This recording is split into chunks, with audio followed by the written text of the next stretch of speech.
Y este podcast llega a ustedes gracias a Opción Yo.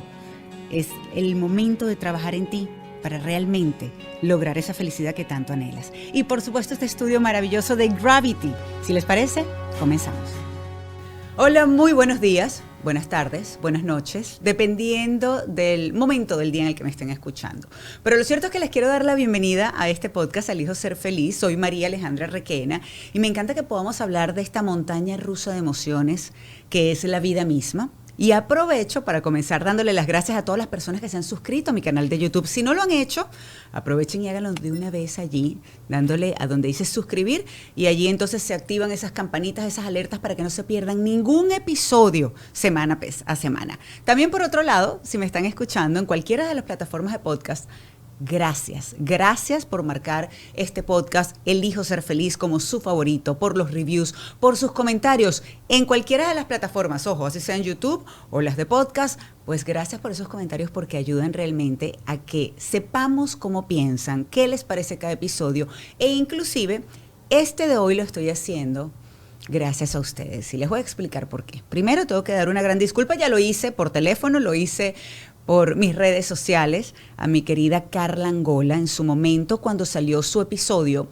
Lamentablemente tuvimos muchos problemas técnicos y fue muy cortito.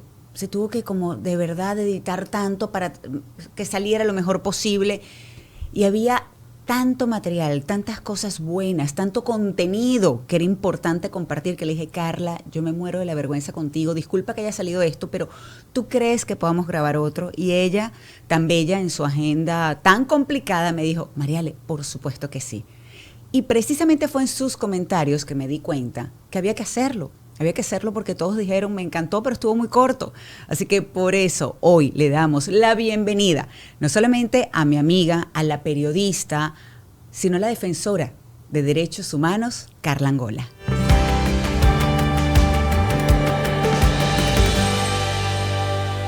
Carla Angola, mil gracias, tan bella. Yo estaba diciendo en el intro que me había disculpado contigo telefónicamente, por Instagram, a través de las redes sociales, y lo hice en el intro también, porque lamentablemente tuvimos problemas técnicos con tu episodio pasado, que estuvo tan bueno, y terminó siendo muy cortito. Y parte de lo que yo hago también es revisar muchas veces los comentarios de las personas, ajá, en YouTube, pues en las otras plataformas de podcast, en Instagram, por ejemplo, decían, pero estuvo muy corto, está buenísimo, pero estuvo muy corto, yo sé que estuvo muy corto. Aquí está. Y ella tan bella, a pesar de su agenda, cuando le dije, Carla, ¿tú crees, por favor, y discúlpame que podamos grabar otro?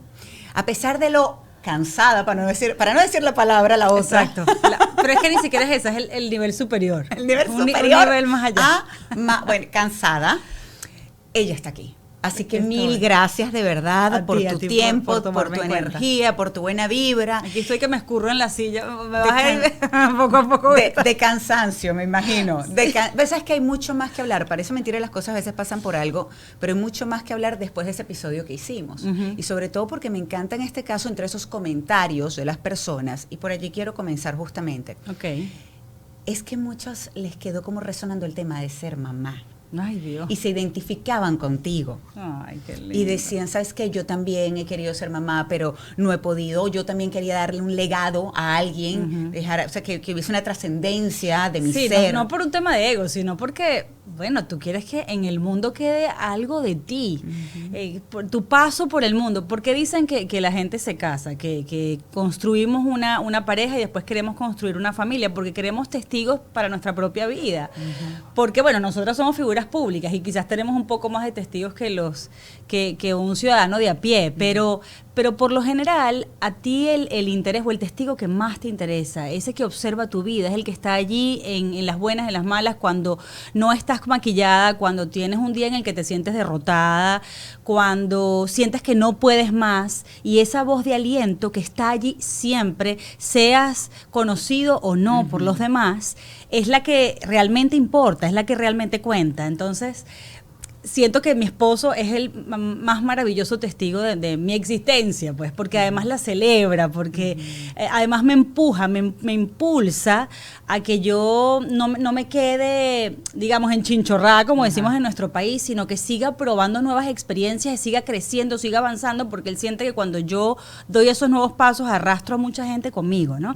Y él los vive, aunque no esté allí, él dice, mi amor, es que yo estoy allí en el lugar contigo, la emoción que tú sientes es la mía.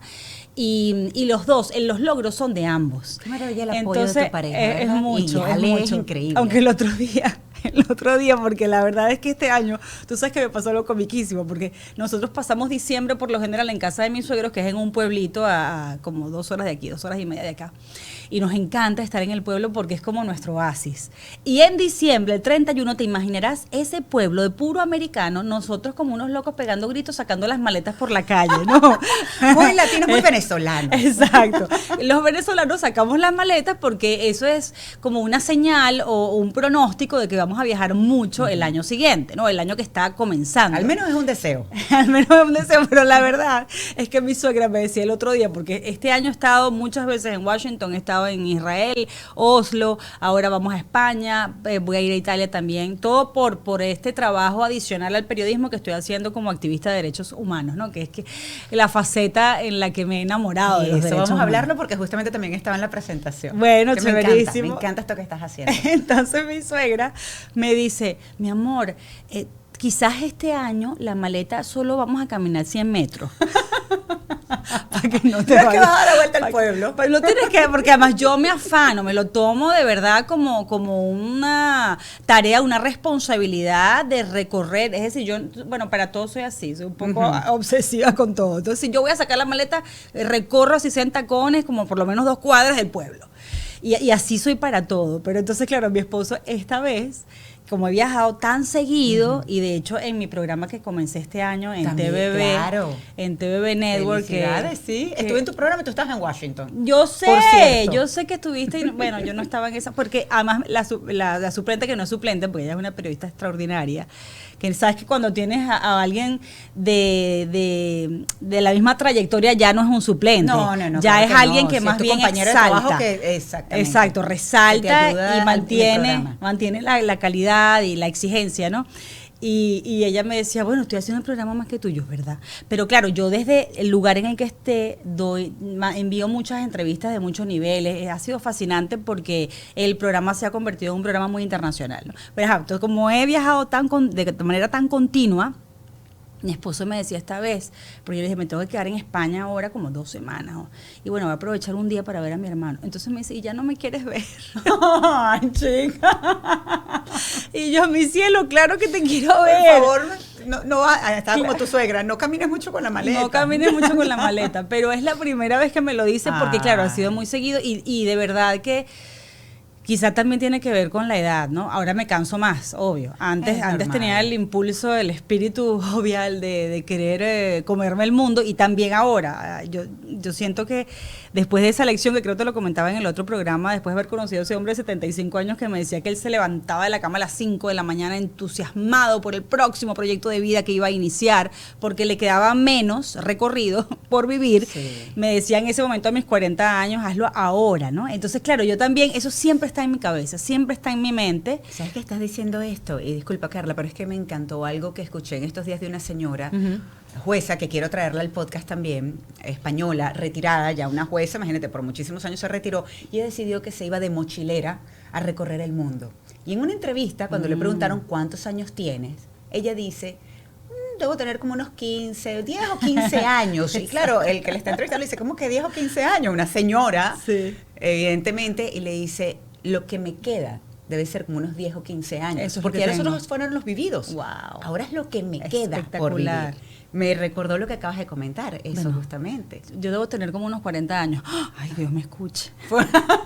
Dios sí, me claro, escuche. Porque además no depende de uno. Pero mira, ya va, espérate un momentito, que Alejandro ha sido tu gran apoyo en todo. Sí. Te dijo esto porque definitivamente te extraña, te ama y quiere estar más tiempo contigo. Claro, yo también, cada vez extraño más mi casa. Exacto. Pero en el tema, por ejemplo, de cuando pensaron ser mamá y papá, ¿él quería ser también papá o era algo que tú querías ser?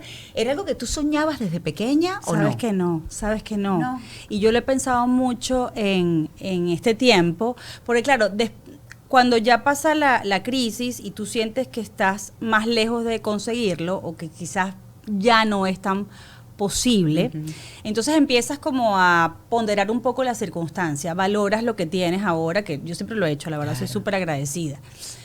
Yo sé que mi vida sería quizás más sublime, ¿no? Sería más plena, pero mi vida es plena ahora. Y además somos el presente también, porque muchas veces perdemos demasiado tiempo, se nos va la vida por aquello que no se dio, por aquello que no se cumplió, por aquello que no se materializó. Y la vida es este momento, porque mañana no sabemos, y eso lo tenemos creo que muy claro, sobre todo por las experiencias tan cercanas en familia, que tú sabes que hay, y tú los conoces perfectamente bien. Hay imponderables y sorpresas que te da la vida que tú no quisieras recibir, pero ocurren. Entonces, no se nos puede ir la vida pensando en lo que todavía no hemos conseguido, sino en lo que tenemos ahora. Entonces, que quizás ahora con el tiempo, el dolor nunca se va a ir, esa es la realidad. Claro. Nunca se va porque es algo que no tuviste y que tú deseabas. Pero volviendo al momento en el que Carla pensaba, soñaba en ser Susanita, sí, en tener un esposo y conseguir el príncipe, sí. Pero tú sabes que yo ahora retrocediendo, no me veo en mi niñez ni en mi adolescencia, incluso se lo pregunto a mis amigas de la infancia, les digo, ¿tú me veías cuando era niña pensando en tener hijitos? Y me dicen, no, la verdad no, tú nunca hablabas de eso, ni siquiera en la adultez. Porque además también en la adultez mi carrera fue como siempre la prioridad, ¿no? Tratar de ocupar espacios para ser vista, para que me observaran y me vieran, me reconocieran y vieran algún talento en mí y después de allí empezar a tener una carrera que fue surgiendo el amor por esa carrera a medida que yo la iba transitando, porque en verdad yo quería ser productora y directora de cine y televisión como lo era mi papá, ¿no? Detrás de cámara.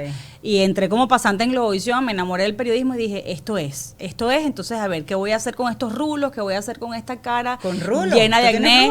Sí, mi cabello es enrulado, mi amor. Nunca lo que pasa con rulos. No, nunca, no, ni me verás. Ni me verás, tú sabes que mi esposo dice, claro, ya con los años y de tanto secarme el cabello, yo nunca me he puesto, ni me lo he alisado, ni me he puesto ni siquiera hidrataciones, nada, ¿no? Mi cabello es casi virgen, ahora por las canas no claro, evidentemente me lo tengo que estar pintando, ¿no? Pero con productos naturales, pero nunca me he hecho nada químico, en verdad.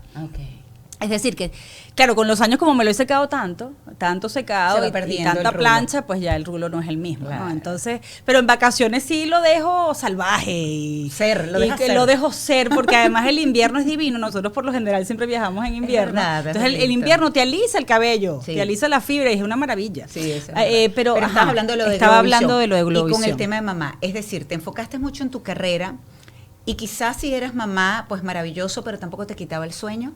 Es que ni siquiera era que no me interesaba, era que no estaba en mi programa de vida conscientemente, quizás de manera inconsciente, o quizás de manera inconsciente pensaba que eso se iba a dar de manera natural y no tenía que desearlo. No sé. Claro. Quizás era como, sí, bueno, se supone que cuando encuentras al príncipe después vas a tener hijitos, ¿no? Pero en verdad nunca, porque sabes que hay gente que lo decreta. Yo creo, no sé si te lo comenté en aquella oportunidad, que yo estaba en una fiesta con Camila y la escuché decir que ella tenía los nombres específicos de sus hijos, incluso Viviana Givelli también. Es decir, cuando yo las escuché a ellas en momentos muy diferentes, decía, estas mujeres saben lo que quieren y además le ponen nombre. Entonces la conclusión es que yo nunca lo decreté. No significa que por eso no se haya dado, sino que quizás no estaba en mi plan de vida. Pero ¿no? cuando te diste cuenta que no podías definitivamente, fue porque te hiciste exámenes, Alex hizo exámenes también. Bueno, tú sabes que no. Sí, cuando nosotros nos casamos, Alejandro, me preguntabas por eso, Alejandro nunca se quiso casar y nunca quiso tener hijos. O sea, no era su definición de vida, ¿no? De plan de vida. Cuando él me conoce, allí es cuando le surge ese deseo de casarse, porque de hecho él me pide matrimonio a los 3 meses de conocer. Rapidísimo. Sí, ¿Y aquí siguen cuántos años después? 12. Imagínate. Ya tenemos 12 años. A los 3 meses, de hecho al mes, ay Dios mío, qué horror, qué escándalo. Al mes ya estábamos viviendo juntos, esa es la verdad. ¿En serio? Sí. Esas cosas uno las puede decir porque ya mi papá y mi mamá ya no están en este plano. Exactamente. Porque Ya pasó para el mi tiempo. papá y mi mamá yo era una niña muy juiciosa que vivía sola y ahí no vivía más nadie. Exactamente. Pero bueno, a Alejandro no les hubiera importado, la verdad. Saberlo, a mi mamá no le hubiera importado saber que era así. De hecho, ya después ni preguntaba, porque ella me decía cuando lo conoció, es que siento que lo he conocido toda la vida. Y eso para mí fue qué suficiente, bonito, porque qué él bonito. encajó, bueno, Alejandro es un hombre demasiado primoroso, así que Sí, lo él es. se adapta y además él enamora fácilmente, ¿no? Por su humanidad, por su corazón, él es muy llano, muy humilde, entonces es muy fácil, ¿no? Hacer migas con él. Pero, claro, en ese momento me pide matrimonio y él dice, claro, yo con esta mujer quiero tener hijos. O sea, con ella sí. Claro. Entonces, claro, cuando teníamos y qué un susto, pensábamos que yo estaba embarazada en algún momento que salió hasta en la prensa, no sé si lo recuerdan. No recuerdo. Y la gente pensaba que yo me estaba casando porque estaba embarazada. Y mi mamá, resulta que en el mismo momento del escándalo, pues ya esa edad que escándalo hace, uno es un adulto, pero sí la prensa, Carla Angola está embarazada, ¿no? Entonces nosotros en ese mismo momento estábamos en Coche, en la isla de Coche, y Alejandro me estaba pidiendo matrimonio. Él puso ahí imagínate. ¿cómo se llama esto? ¿Gazebo, será? Sí, como una churreta con gazebito, un exacto. gazebo, y entonces yo lo vi en la playa, yo le digo, ay, qué lindo, ojalá qué lindo que a alguien le hagan algo así. Nosotros estábamos en la orilla viendo aquello, tomándonos un vinito, y él me dice, bueno, es que eso es para ti. Yo veía chef pasando y gente sirviendo y tal, entonces yo decía, wow, o sea, qué lindo que te hagan, y era para mí. Entonces ahí me pide matrimonio y por supuesto que llamamos a mi mamá y a mi hermano. Ajá. Y mi mamá, yo sabía que estabas embarazada. Era lo que te iba a decir, pensaron que era por lo de la... Porque claro, la llamamos. Yo sabía que se iba a pasar porque estabas embarazada. Yo sabía que me estabas ocultando algo. Porque claro, cuando la llamamos, le decimos, mamá, tenemos algo que contarte. Yo sabía que la prensa decía la verdad. No, mamá, no estoy, sino que nos vamos a casar, ¿no? Y claro, obviamente el interés, no teníamos mucho tiempo como para saber si no podíamos o podíamos, Claro. porque en verdad todo fue demasiado rápido y ahí mismo nos persiguen, nos tenemos que ir al país, etcétera. Pero antes de irnos, como que sí quería hacerme un examen, eso fue lo que pasó. Que antes de tener que irnos, yo dije, quiero hacerme un examen para ver qué pasa, ¿no? Y allí es cuando me descubren los 2 endometriomas, que son como 2 tumores grandotes, inmensos. Sí, son como unas pelotas. Gallo. Son benignos, Sí. pero ahí se descubre la enfermedad, que es la endometriosis, que es es una enfermedad que no solo es tumoral, o sea, pueden salir estas cosas que te obstruyen como los ovarios, ¿Y no las tenías muchos trompas. dolores? Porque eso es uno de los Sí, síntomas pero de la yo siempre he tenido dolores Ok. y ahora tengo como más dolores, porque dicen que además en la menos, Sí, que en la perimenopausia. De eso vamos a tener ese tema también, por Yo de cierto. verdad que no tengo ningún síntoma, Gracias lo que a Dios. sí, todavía tengo mi menstruación, gracias a Dios, todavía. Claro. Además que yo le pregunto a mi hermana, pero mamá, ¿cuándo se le fue la menstruación? Y me dice, yo no sé. Y yo, esas cosas, esas preguntas que te quedan pendientes porque tus padres se fueron muy jóvenes. Claro. Mis 2 papás se fueron a los 66 años, los 2. ¿Quién se Con fue 5 primero, años tu de papá? diferencia, mi papá. Ujú, tu papá se fue Y primero. después mi mamá, o sea, los 2 a la misma edad. Es una cosa que yo la pienso y digo, ¿Hace Dios cuánto? mío. Mi mamá murió después de nuestra luna de miel, hace 12 años, exactamente. Entonces mi hermana tiene 55, ¿será? 55, y todavía... Ella está bien. Sí, está de lo no, mejor. y ella está de lo mejor. Y digamos que siento que mi familia es como longevo el tema de Claro, de de estar lo que- todavía con la parte de lo hormonal que te estable, define medianamente. como mujer, exacto. exacto. Y yo no recuerdo a mi mamá sufrir de calores ni nada, así que creo que aquí estamos pasando de un tema al otro. Porque Sí, así estamos somos. pasando un tema al otro, pero bueno, Así esto somos. quiere decir también que definitivamente a esta señorita que está acá, por Ajá. mucho que, y después de la endometriosis, Ajá. decidiste definitivamente, o creíste, ok, va a ser más difícil tener hijos, o ya una vez te estaba cerrando la posibilidad. No, fíjate que allí él nos dice, bueno, vamos a operarte, Claro. vamos a quitarte eso, vamos a limpiar, porque con la endometriosis hay como que limpiar los órganos, porque esa es una, como les digo, una enfermedad, crecen como células donde no tienen que crecer y van Y se como adhieren. pegando los órganos, entonces tienes el intestino pegado a un ovario y así, una cosa como un patuque ahí que hay entre los órganos que son reproductivos y los otros que no tienen nada que ver con eso. Y entonces yo tengo una trompa trompa, por ejemplo, que está tapada. Ahí con esa operación me tuvieron que quitar mitad del ovario. A ver, pero Carla, Entonces es ¿tú como...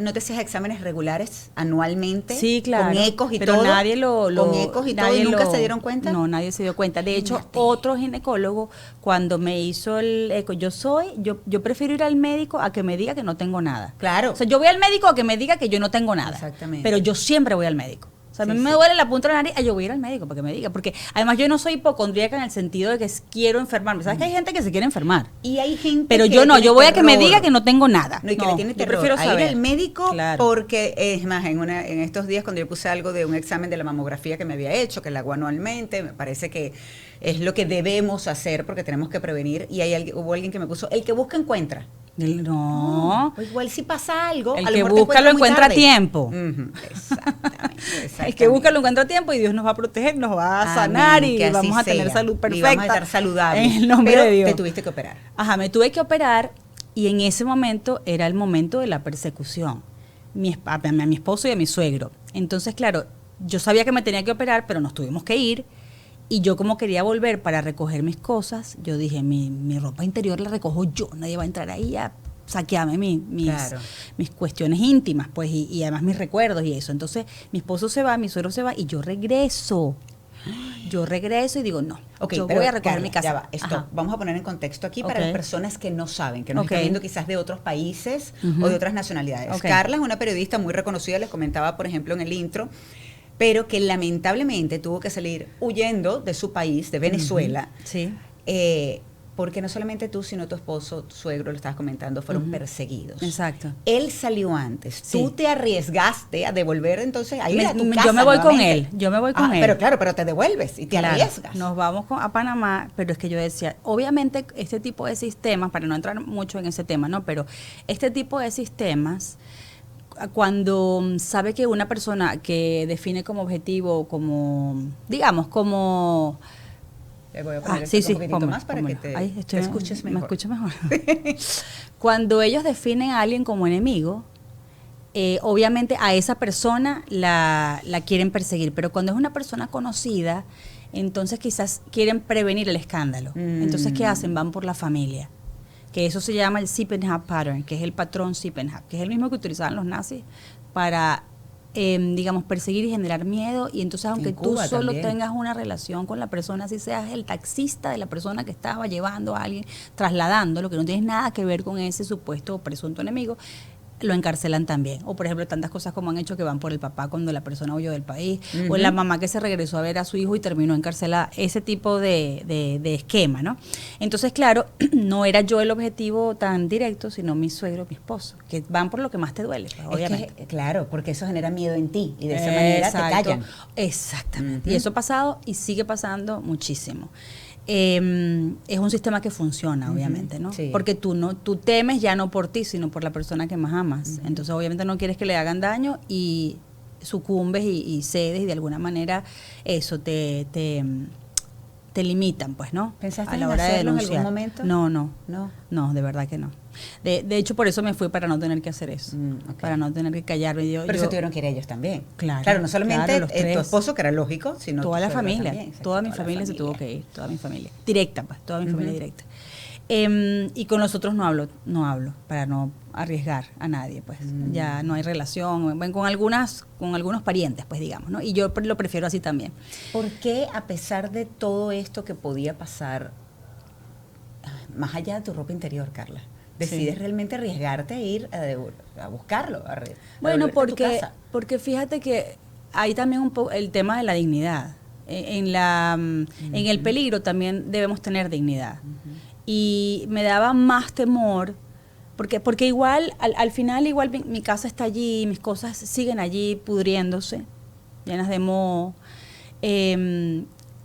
Pero al menos yo siento, e igual mis prioridades cambiaron después de 12 años, ¿no? Porque quizás en ese momento yo me traje algunos libros, algunas cosas, y dejé muchas fotos, dejé el cofrecito de mi mamá, esas Ay, cosas eso que te iba ahora a cuando te vas decir. haciendo vieja No, eso te no van importa. importando más. Sí.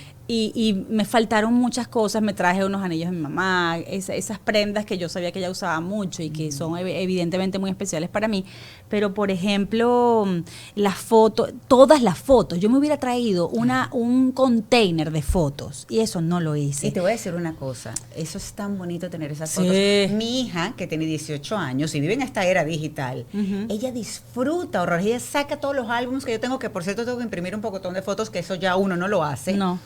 Y no sabes cómo se disfruta eso. En estos días estaba con unas amigas en la casa y le mostraba a todas sus amigas que estaba viendo qué bonito eso. Pero qué lindo que esas nuevas generaciones también les importe. Sí. Sea trascendental para ellos. Es parte de tu historia. Claro. ¿Y no has podido recuperar esas fotos? No he podido. No sé si lo voy a lograr, pero bueno, también hay que vivir con ese duelo, porque uno no puede estar tampoco lamentándose por la vida y arrastrando la cobijita. Pero sí, son como tareas pendientes ahí en mi corazón que en algún momento las recuperaré. Pero claro, regreso o trato de ordenar lo más que puedo y ahí digo, me tengo que operar. Me dicen, te tienes que operar. Me opero. ¿En Venezuela? En Venezuela.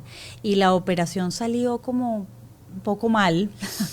Hubo allí un tema que no quedó perfectamente cubierto en lo que fue el trabajo científico y me tienen que volver a operar al día siguiente. Y mi esposo dice, yo entro por la frontera. Porque yo le dije, mi amor, yo casi que me despedí, bueno, mi amor, te amé mucho y tal, fue corto, pero qué maravilla que te haya conocido. Ahí sí sentiste miedo. Ahí sentí miedo, pero por tu vida. Pero no era tanto por mi vida, era por no verlo más. Claro. De verdad, que era básicamente eso, por no. Claro, porque sientes que te falta mucho por hacer todavía. Por no volver a verlo, ejemplo. sí, por no volver a verlo, porque además también mi mamá había fallecido, eran muchas cosas. Había perdido muchas cosas en ese momento. Había perdido quizás la salud de alguna manera, porque me estaba enfrentando a esa enfermedad y eso impedía que un sueño se cumpliera. Había perdido a mi mamá, había perdido mi casa, estaba perdiendo mi casa, estaba perdiendo mi nación, estaba perdiendo mi hogar. Claro, porque lo sientes así, y ojo, yo digo que uno nunca deja de ser de donde es porque naciste allí, y siempre donde estés, pues tu país va a estar contigo, pero sí de alguna manera es una pérdida, es un duelo. Yo lo viví como un duelo. Yo lo sigo teniendo, ese duelo no se va. No, es que ese dolor no se va. Ahora estaba en el Oslo Freedom Forum y me invitan a dar un discurso en inglés. Que ya está maravilloso el inglés, por cierto. Ya nos tienes que, espérate, ese dato nos lo tienes que dar también, hay que compartirlo. Porque esta señora de verdad que aprendió a hablar inglés pero de una forma increíble. De vieja. A pesar del cuento de, ¿con quién es? No fue Andy García, es... No, Robert De Niro. Ya se los voy a contar, porque justamente está atado esto del Oslo Freedom Forum y después vuelvo al drama, pues, ¿no? Pero bueno, me voy a desviar un poquito para contarles eso. Lo de Oslo, claro. Este era el tercer discurso en inglés y estoy allí y claro, te piden, era una cena de periodistas internacionales por la libertad y me pidieron hacer un discurso sobre mí. Y los periodistas no estamos tan cómodos hablando sobre nuestra propia historia, pues siempre estamos más bien aprovechando el tiempo y nuestros recursos y plataformas para alzar la voz por quien no la tiene, la tribuna de quien no tiene tribuna, por los demás. Es decir, es un servicio público, tú no estás esperando ser el protagonista, en verdad, aunque de manera indirecta lo seas porque la gente te sigue, porque hay credibilidad, hay trayectoria y tal, pero tú no quieres ser como la figura personal, central. Que es la diferencia. Exacto. Entonces me dicen sobre ti y yo, ay caramba. Entonces, claro, al principio yo digo sobre mí, pero tengo que aprovechar el impulso y hablar sobre lo que está pasando para portrait, como dicen en inglés, ¿no? Para que esta gente sepa lo que está ocurriendo en Venezuela. Y después, hablando con un abogado de derechos humanos, yo le digo, ¿cuál es el factor fundamental que tengo que destacar allí, ¿no? Lo más urgente, porque yo siempre me apoyo mucho en quienes están manejando in situ la realidad, para saber dentro del país cuáles son las prioridades, qué quisieran ellos, cómo se sentirían representados en un discurso mío afuera. Entonces él me dice, porque yo le digo, es que a mí, o sea, me piden hablar de mí, pero a mí, bueno, sí, me lanzaron 3 bombas molotov en el canal, pusieron una diana con mi cara como objetivo militar, persiguieron a mi esposo y a mi suegro, sí, está bien, y me tuve que ir del país, y después tuve que correr por el techo del canal porque nos amenazaron de muerte, después mataron a una señora a mi lado, me echaron orine una vez en una protesta en vivo, y bueno, tengo una orden de captura, pero en realidad, entonces el abogado, párate ahí. Párate ahí. O sea, tú estás normalizando lo que te pasó. Y no está bien. Y justamente ese es el problema del mundo. Porque, claro, los pueblos sometidos... Sí, a mí también. Y a mí también. Breve pausa, porque les quiero hablar en este momento de Opción Yo. Es un grupo de terapeutas, esos Opción Yo que están allí para ayudarlos a ustedes. Y bien sea porque estás teniendo problemas, por ejemplo, si quieres ser madre y no ha sido posible hasta ahora. Y eso realmente te atormenta, porque sé lo mucho que puede atormentar, no solamente por amigas cercanas, sino inclusive hasta familiares que han tenido que pasar por un proceso muy duro para ver si es posible ser madre. O quizás eres papá soltero o mamá soltera y a veces no sabes muy bien cómo lidiar con el tema de los hijos, a veces te desesperas. Me ha pasado, créanme, cuando uno es madre o padre solo puede ser muy difícil. O puede también que estés en tu país y no te sientas cómodo con lo que estás haciendo o con lo que está pasando políticamente, económicamente en tu país, que a veces te sientes desesperado y no sabes qué hacer.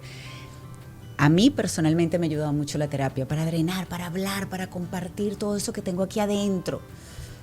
La terapia de amigas sirve, pero yo creo que un terapeuta profesional te puede ayudar a ver desde otro punto de vista lo que está pasando en tu vida y quizás reenfocarte, comenzar a trabajar en ti, entender los cambios que tienes que hacer en ti para estar mejor. Así que te invito a que escanees el código QR que estás viendo en pantalla para que hagas todas las preguntas que quieras ahí en Opción Yo y comiences realmente a ser tu mejor versión. Y si me estás escuchando, pues vas a encontrar el link en la descripción de este episodio. No dejes de verdad de al menos intentarlo, atrévete a intentarlo a ver qué pasa y sobre todo comienza no solo a elegir ser feliz, sino a trabajar para lograr ser feliz con Opción Yo. Los pueblos sometidos del mundo, bajo este tipo de sistemas autoritarios, ¿qué empiezan a hacer? Te empiezas a hacerse resistente al miedo. Entonces, las cosas que antes te generaban temor, ya no te sacuden tanto. Porque bueno, va llegando un momento en que empiezas a normalizarlo, se hace como parte del paisaje, se hace demasiado recurrente, la ciudadanía aprende a sobrevivir aunque esto pase, aunque y no esté bien, aprendes a seguir con tu vida aunque eso ocurra, aunque sepas que hay 300 personas en unos calabozos debajo de la superficie en la que tú sigues haciendo tu vida, y el mundo también llega un momento en que se acostumbra porque dice, yo no puedo resolver esto, es demasiado complicado, tiene demasiado tiempo. Entonces, allí encontré la clave de mi discurso. Entonces yo empecé diciendo, a mí solo me hicieron esto, a mí solo me hicieron lo otro, a mí solo me convirtieron en una exiliada, a mí solo me separaron del lugar en el que nací, de mi casa. Y eso es lo que hace el mundo. Y eso, el discurso está increíble en inglés. ¿Por casualidad tiene subtítulos? Sí, tiene subtítulos. Sí. Okay, para que lo puedan buscar. Pasa como tú hablas inglés, lo escuchaste en inglés y ni te fijaste. No me percaté, porque de hecho soy de ese tipo de personas que mientras que estoy haciendo algo me pongo el audífono y no necesitabas los captions, pero los tienen entonces para que lo puedan ver porque está increíble y de hecho eso fue lo que te dije en el comentario. Sí, tan linda, yo sé. A mí solo me ha pasado esto. Solo me ha pasado esto. Y es increíble porque eso a las personas que viven en libertad y que no están acostumbrados a ese tipo de cosas, les pega. Los impactó mucho, ¿sabes por qué? Porque obviamente como lo até a lo que está pasando en Venezuela, decía, y en Venezuela solo han detenido 16.000 personas desde el 2014 y solo han torturado 8.000 desde el 2014. Y eso fue, o sea, la gente estaba como impactada, ¿no? Claro. Y después aproveché y para ponerme en los zapatos de un periodista dentro de Venezuela, cómo son las coberturas ahí, decía, bueno, María Corina no le impiden viajar en avión, entonces tiene que hacerlo por carretera, cosa que al final le salió mejor porque entonces conoció a la gente, realmente el corazón de Venezuela en cada rinconcito, sí, en cada poblado, ¿sabes? En cada pequeño caserío, entonces ha estado allí y eso conectó muchísimo más rápido porque antes era como las grandes ciudades las que se activaban y ahora es la gente de que pasa más trabajo, que pasa más miseria, ¿no?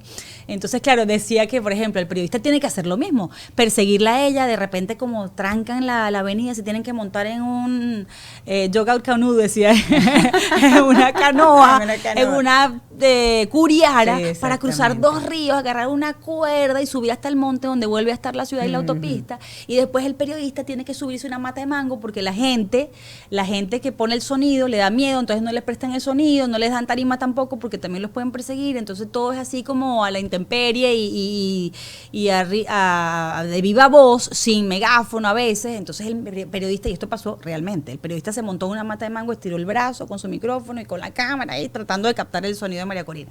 Y la gente, eso le impactó muchísimo, porque ni se Claro. imaginan que esto pueda estar ocurriendo en nuestros países. Y al final, el milagro, ¿no?, de ese discurso, no solo es que lo dije en inglés, No, para nada. Es el Sino primer es que milagro. A mí lo que me impactó, yo creo que estoy segura que todas las personas allí también, es que es algo tan rudo, tan crudo, y lo hiciste tan cercano para que cada persona pudiera casi que sentir que estaba viviendo eso. Pero es que me da risa. Claro, yo se los conté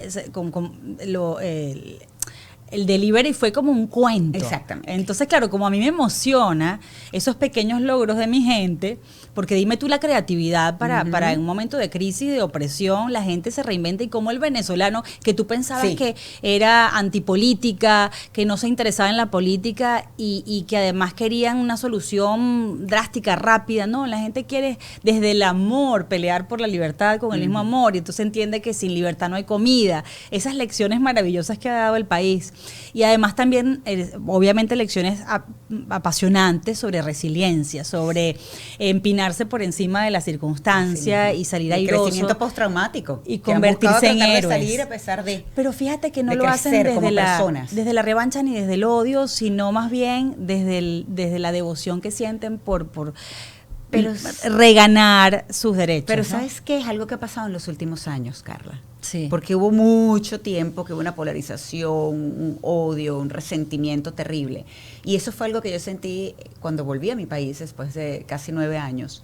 Era ese amor, era esa esencia bonita del venezolano, era el tratarse bien, el ok, podemos pensar diferente, pero aquí estamos y Yo queremos extraño lo mejor mucho para eso. el país. Extraño eso aunque lo tengamos aquí. Pero pues. yo lo extrañaba antes, cuando yo me fui de mi país, yo extrañaba eso, porque cuando yo me fui de mi país en 2010, y mucho peor se puso en 2014 y 2017, yo fui la última vez, había sido en 2014, había una tensión constante en la calle. Sí. Y cuando fui ahora, yo mira, más allá de todas las bellezas naturales que tenemos, sí es cierto, y de que si hay una burbuja aquí, y lo que está pasando allá, y todo de verdad lo que viven los venezolanos Es a la diario. gente, ¿no? Es la gente. Es la gente, Me volví, sí. ¿sabes? Recordé esa gente, ese venezolano, Dios mío, que se hace querer de entrada. Tú sabes que yo ahora hice un video que se llama Héroes, ¿no? Ajá. Y porque claro, es muy fácil en este momento darle todo el crédito a María Corina o a líderes, digamos, que además también se han transformado. El crecimiento espiritual de nuestros líderes también es algo muy valioso en este momento. Y en las movilizaciones, lo más quizás natural es destacarla a ella, ¿no? Hacer enfoque de su rostro, de cómo ella convoca y la gente va de manera masiva. Y entonces, de una discusión, alguien dijo, pero es que la gente se ha convertido en su propio héroe. Hay la inspiración total. Entonces, Eso claro, es. en el video yo le digo a la gente, si tú ves ahí una lideresa, una líder, ves a una mujer muy valiente, pero mira bien, ahí estás tú, ahí estás tú. Y muchas veces a mí en entrevistas me han preguntado quiénes son tus héroes, y hasta ese día yo entendí quiénes son mis héroes, es mi gente. Es mi Claro, gente. es tu gente, pero tú es también. Mi gente. Bueno, Tú también, porque es que espérate, uno no puede esperar a que venga un héroe a Claro. rescatarte o a hacer las cosas por ti. Sí. Tienes que convertirte en tu propio sí, héroe. claro, y yo le decía a la gente, ya por fin encontré a mis héroes, mi héroe eres tú, y tú eres tu propio héroe, justamente, ¿no? Y ese es ese momento mágico que yo siento que pase lo que pase en estas semanas que faltan para un día importante para Venezuela, siento que el cambio ya se dio en nosotros y Sí. recordamos quiénes somos y qué queremos ser, entonces eso es lo más hermoso. Pero estábamos en Estábamos hablando de ese impacto de Oslo, vamos a empezar Ajá, por allí, en ok, los periodistas, rapidísimo. y luego nos vamos, exacto, a la otra parte que estábamos hablando, de Ajá. ya luego cuando llegaste a Estados Unidos, luego, bueno, que te tocaron operar, te tocó operarte otra Ajá, vez, la ok, segunda vez, ajá. te estabas medio despidiendo, pero espérate, el impacto acá en Oslo, todos los cuentos es al, que son mismo, muchos al mismo cuentos, tiempo. son muchos cuentos. Bueno, rapidísimo. Estaban un montón de periodistas de Le Figaro, The Guardian, New York Times, Washington Post. ¿Cuál es el otro que a mí me gusta muchísimo? Se me fue el nombre, no importa. Estaban todos ahí y cuando se me acercan a felicitarme, porque además era una cena para periodistas en las que solo escogieron a 4 periodistas para dar un discurso. Y a mí me ponen de última. A la hija de Isaura la pusieron de última, a cerrar el evento.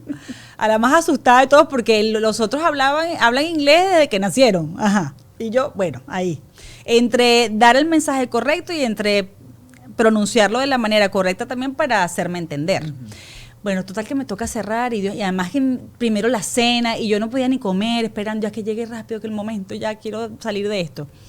y le había tocado a un chino, un iraní, a una noruega y a mí, a cerrar. Entonces me acercan estos periodistas y me dicen, yo no había entendido por qué me tenía que importar Venezuela.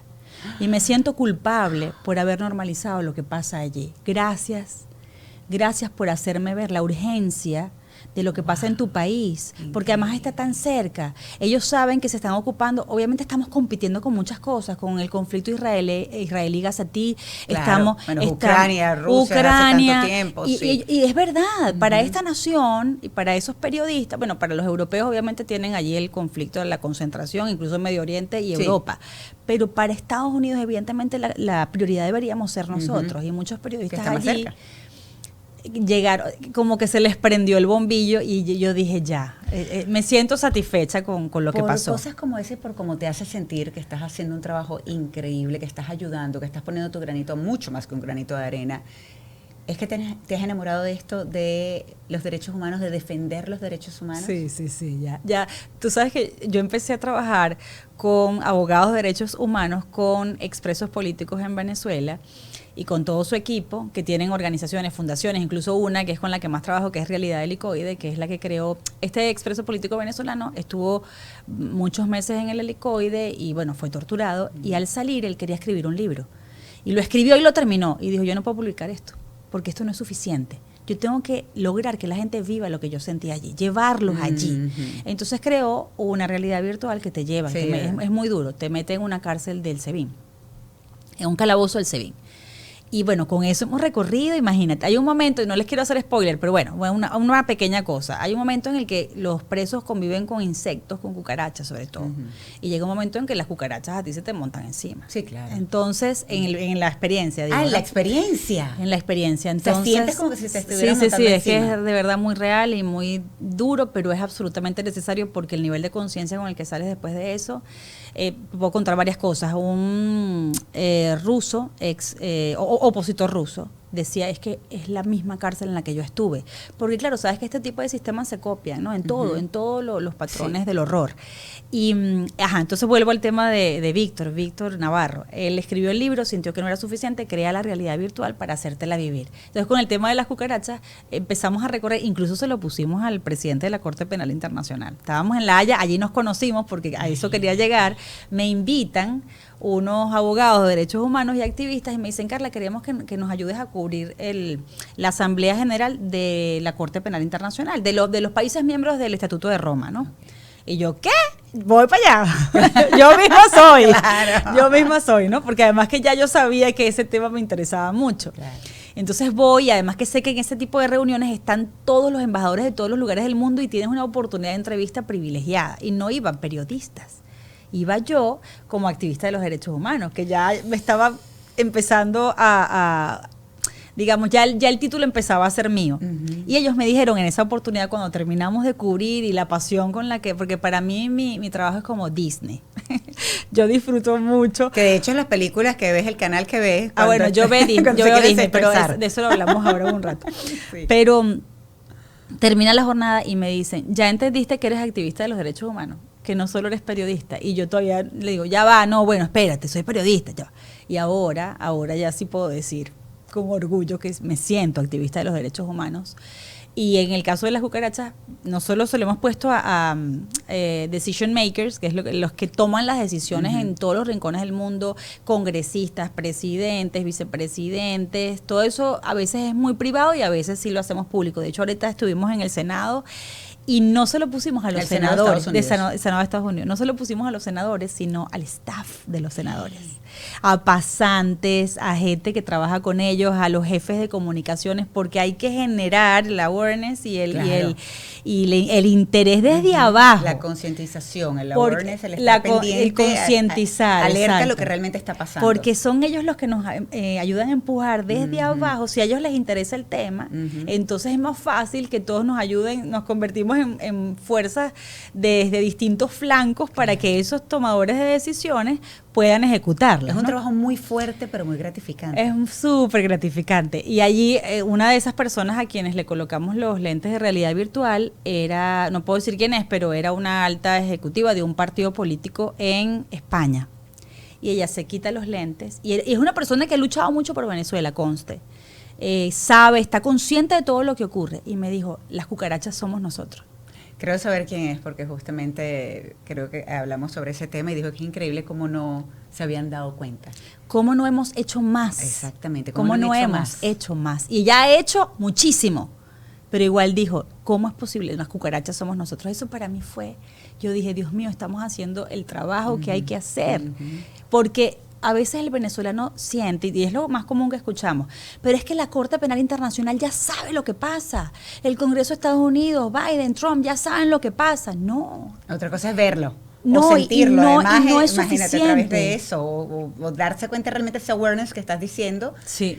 Concientizarlo para poder hacer algo. Y además que es que esto es un trabajo constante, de todos los días, de recordar, de amplificar lo que es la gravedad de lo que está ocurriendo, porque no es suficiente lo que hemos hecho. No, pero Carla, gracias, porque tú has sido como una hormiguita y dando y dando. Y yo recuerdo con eso de la defensora de derechos humanos, que cuando tú ibas a hacer este cierre que te quedó bellísimo, espectacular, de Exma, lo habíamos hablado en el episodio pasado, no sé si salió o no en el episodio, no recuerdo ahora.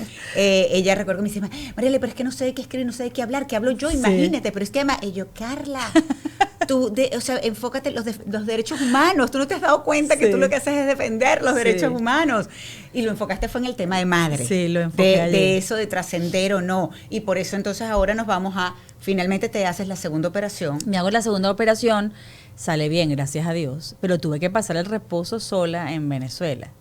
Bueno, en ese momento estaba mi hermano todavía. ¿Y cuándo viajas? Bueno, después de recuperarme ya.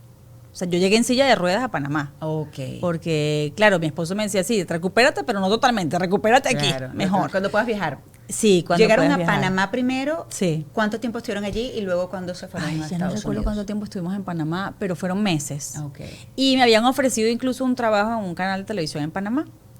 Y mi esposo, que es brillante, me dice, porque ya yo estaba contenta, yo dije, bueno, Panamá es un lugar, es demasiado caluroso, el clima es difícil, pero Panamá es encantador, la gente es preciosa, y además Panamá en esa época, no sé cómo estará ahora, era como muy pujante, entonces encontrabas una vida moderna y al mismo tiempo una vida apacible, porque no era, claro, no es un país tan grande o tan cosmopolita como pueden ser otros, pero lo conozco, pero sí es encantadora, además.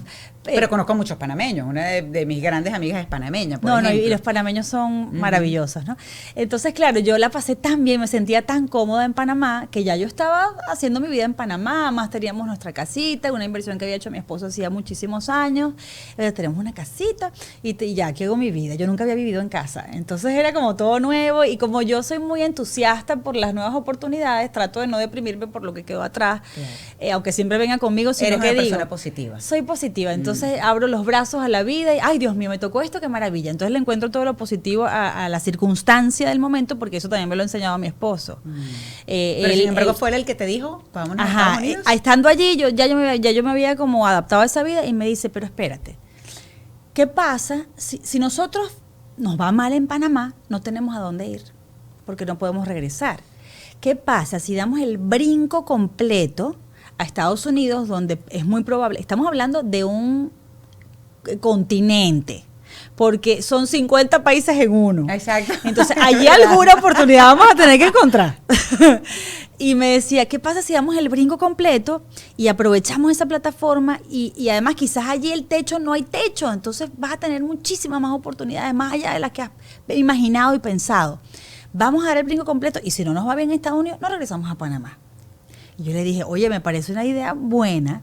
Entonces, empezar los trámites. Ya yo estaba trabajando para un canal en Miami, que era en ese momento el venezolano, y le hicimos esa propuesta, bueno, ya no me tengas a distancia, sino que ni desde Venezuela ni desde Panamá, sino allí, Miami, in situ. Y bueno, así comenzó. Así llegas a Estados Unidos. Así llego aquí. Y ya. Y el inglés, antes de que se me pase eso, para darle el dato. Ay, perdón, se me acaba de caer algo, que es la comunicación con el director. Creo que es el micrófono.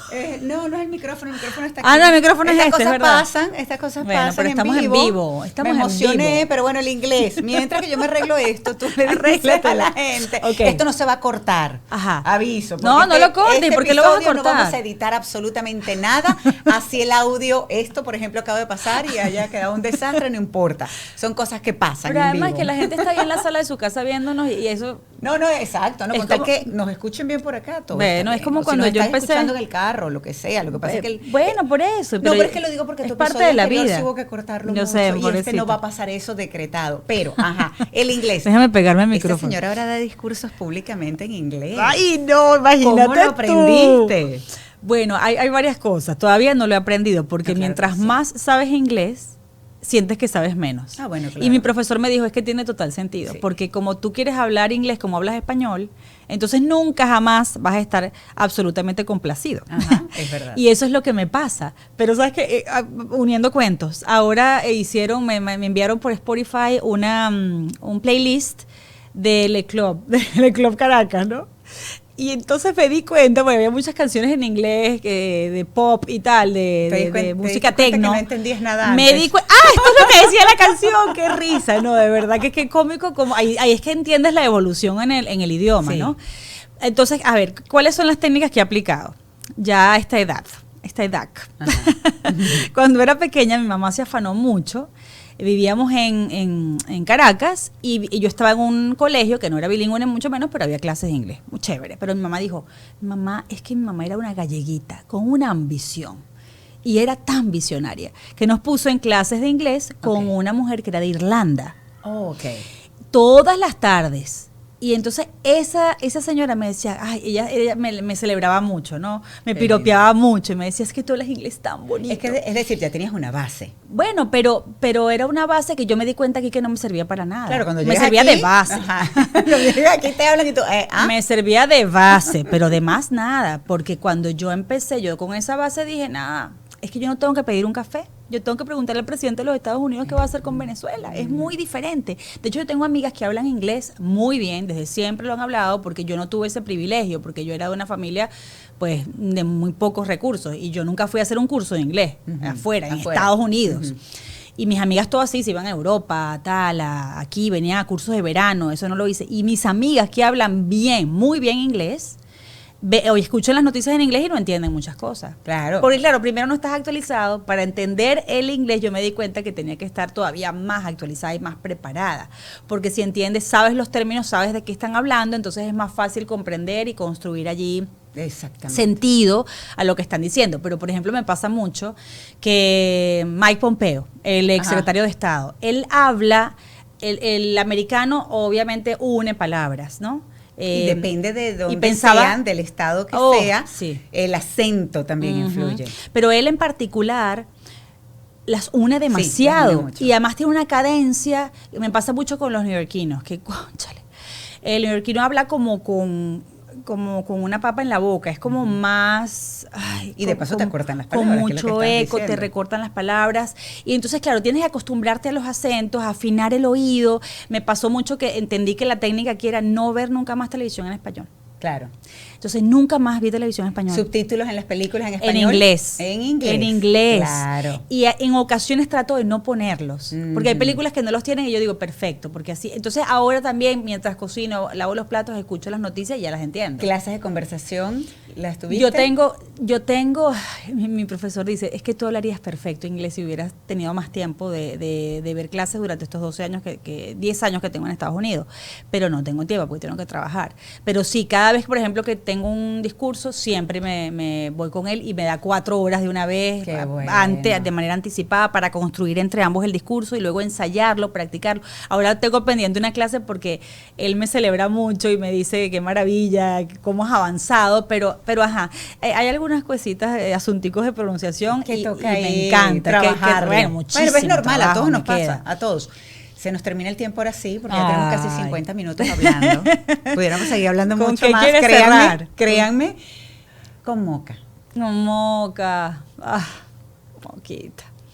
¿Qué les puedo decir de Moca? Moca tenía 14 años. Estaba completamente sana. Ella, las veces que se enfermó fue por traviesa. Yo le decía la reina de la mafia, la terrorista, el capo. Porque ella en verdad era una damita, pero era estaba hambrienta por la vida, entonces buscaba comida en cada rincón. ¿Cuántos ¿no? años tenía y qué raza era? 14, era salchicha. Dachshund, como dicen en negra. Sí, negra, completamente negra. Era la negrura de su mamá, la negrura del amor, la carabotica peluda. Una señora, una seguidora me decía, ella es como con gris.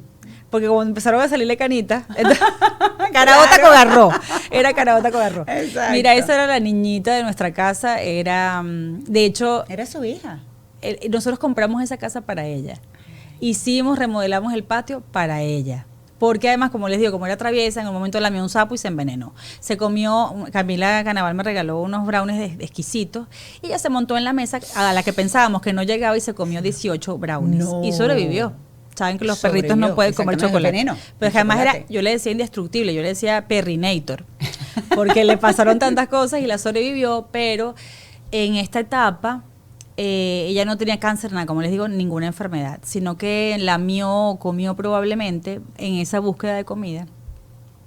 ¿Cómo que? El mulch, que son como pero las cositas mulch, rojas que se ponen ¿cómo como se dirá en decorativo. español? No sé. En español no tengo la menor idea, discúlpennos, pero el mulch, lo que le ponen a los arbolitos que como decorativo alrededor. Decorativo, pero o eso los jardines tiene alrededor que son los rojos, jardines, negros, exacto. Pero ese que está obviamente en toda nuestra comunidad puede tener un hongo que para ellos es mortal. Entonces le hizo necrosis. Todo el organismo, sus órganos hicieron necrosis.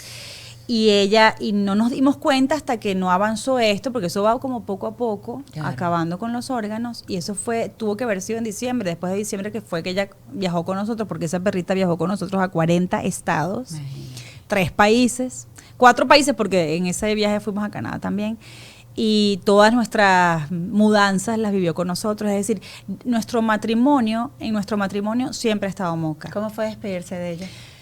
Fue muy difícil porque mi esposo es veterinario, mi esposo la sacó de la barriguita de la mamá.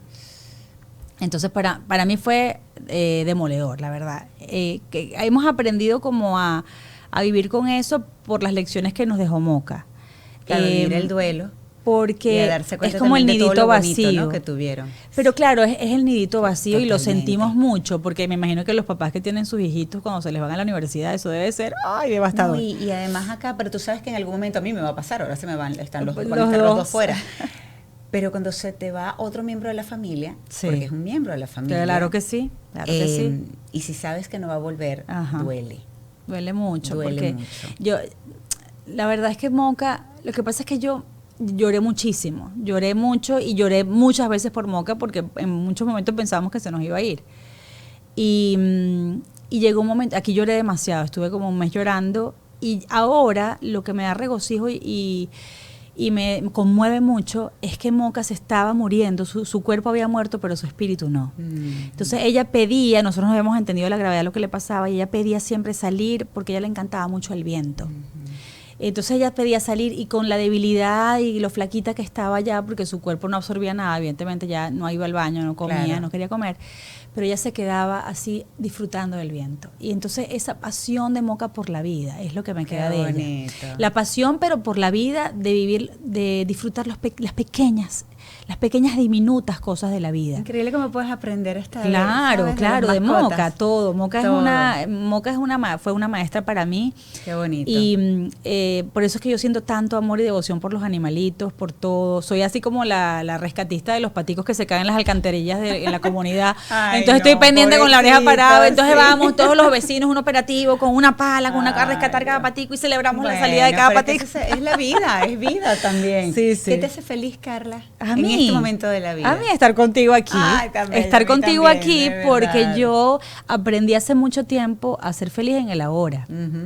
Entonces quiero que sepas que yo, cuando estoy contigo, no estoy concentrada en nada más. Estoy concentrada en ti, en escucharte y agradeciendo que me escuches a mí y que la gente nos esté viendo. Pero yo estoy aquí, yo no estoy en ningún otro lugar. Yo estoy agradecida que estés acá, de tenerte como amiga. Gracias por darnos tu tiempo el día de hoy y sobre todo gracias por ese trabajo que haces. el día a día, por esa defensa de los derechos humanos, por esa sonrisa, a pesar de las noticias tan terribles que a veces te toca reportar. Sí, sí. Sabes que también he aprendido de las víctimas, mucho, de los sobrevivientes, porque ellos no actúan con resentimiento, sino impulsados por el amor de la gente que perdieron. Exactamente, tratando de honrar a esas personas. Claro, y eso es lo que me da a mí, yo ¿por qué sonrío tanto? Porque confío en lo que viene para el futuro y en la gente que nos va a acompañar y que va a reconstruir ese futuro. Entonces, amén. Me visualizo allí y eso me llena de muchísima plenitud. Hay que visualizar. Mil gracias, amiga. De verdad, gracias te quiero, gracias por tu tiempo, a pesar de lo recansada que estás. Cuando quieras regreso porque me va a hacer muy feliz. Tan bella, gracias. Y ustedes ya saben, será hasta una próxima oportunidad. Igual los comentarios, como ya saben, allí si me están viendo, no se están viendo por YouTube o si nos están escuchando. Pero gracias y por supuesto la suscripción. Y así no se pierden un episodio tan maravilloso como el de Carla o el que viene la semana que viene. Hasta la próxima vez. Y la campanita, que por cierto, por ahí tengo una campanita que después les voy a contar de qué tiene que ver esa campanita. Besito, se les quiere. Chao. Este espacio llegó a ustedes gracias a mis aliados de Gravity, Opción Yo. En la producción, Rebeca Herrera Benarroyo. Y en la edición, Carlos Enríquez, de La Colmena Films.